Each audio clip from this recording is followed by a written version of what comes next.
Assalamualaikum warahmatullahi wabarakatuh. Perkenalkan, nama saya Bila Bilona.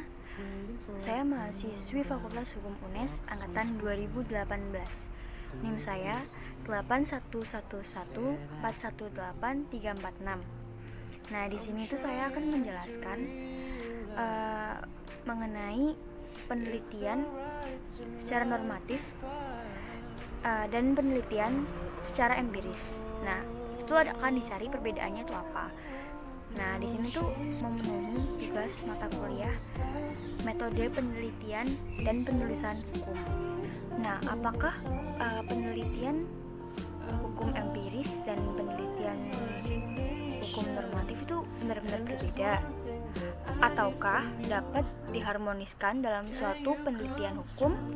Pendapat tadi itu banyak banget loh dipertanyain di kalangan mahasiswi ataupun ya para pelajar yang lagi membuat penelitian maupun yang udah S2, karena memang dari penelitian empiris maupun normatif itu dari pakar ahli di Indonesia pun berpendapat yang berbeda, sehingga kayak kita sebagai mahasiswi yang ingin buat penelitian pasti bingung dong bedanya itu apa. Nah, di sini tuh aku bakalan ngejelasin perbedaannya. Nah, yang pertama itu ada penelitian hukum normatif. Nah, di sini tuh aku akan menjelaskan penelitian hukum normatif menurut Surjono Sukanto.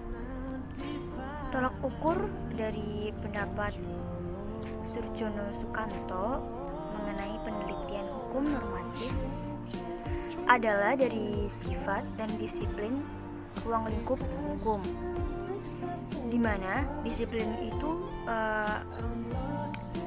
merupakan ajaran yang berbentuk kenyataan yang harus dipatuhi, yang biasanya berisi disiplin analitis dan disiplin perspektif.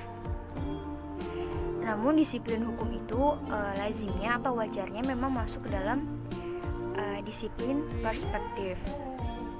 Tetapi ungkapan tersebut itu jika hukum itu hanya dipandang sebagai sesuatu yang mengandung kekuatan hukum yang bersifat normatif saja. Berbeda dengan penelitian hukum empiris.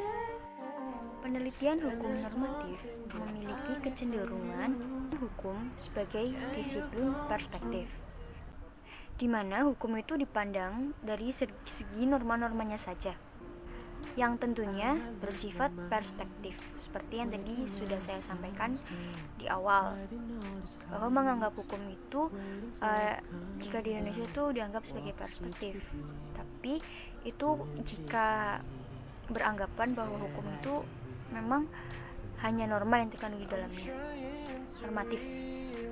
Ada beberapa tema yang tercantum dalam penelitian hukum normatif. Nah, di sini saya hanya menyebutkan 5 saja ya. Yang pertama itu ada penelitian terhadap asas-asas hukum. Yang kedua, penelitian terhadap sistematika hukum. Yang ketiga itu ada penelitian terhadap sinkronasi vertikal dan horizontal. Yang keempat itu ada perbandingan hukum. Dan yang terakhir itu ada yang kelima, ada sejarah hukum. Nah, selanjutnya itu ada penelitian hukum dengan sistem empiris. Kata empiris itu bukan berarti digunakan sebagai alat pengumpul data dan teori-teori yang biasa digunakan dalam metode penelitian, terutama pada ilmu-ilmu sosial. Namun di dalam konteks ini itu lebih ditujukan kepada pengertiannya bahwa kebenarannya itu dapat dibuktikan kepada alam, kenyataan, atau dapat dirasakan oleh panca indera manusia, atau bukan sesuatu hal yang bersifat fiksi maupun gaib, yang sejatinya berupa proses berpikir yang biasanya hanya dongeng saja maupun pengalaman-pengalaman spiritual yang diberikan Tuhan tidak kepada setiap manusia dan tidak harus melalui proses penalaran ilmiah. Penelitian hukum empiris dimaksudkan untuk mengajak para penelitinya tidak hanya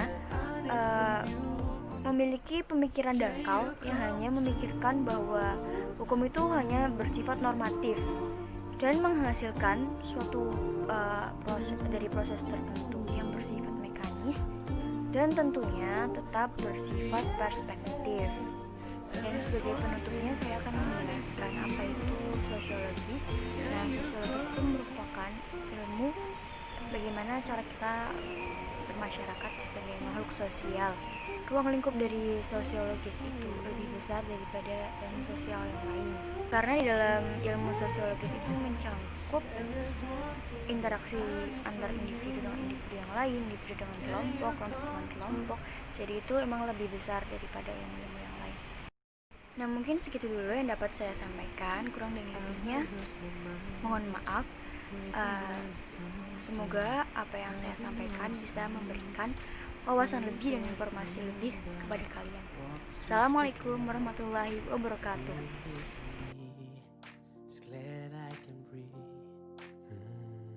I'm trying to read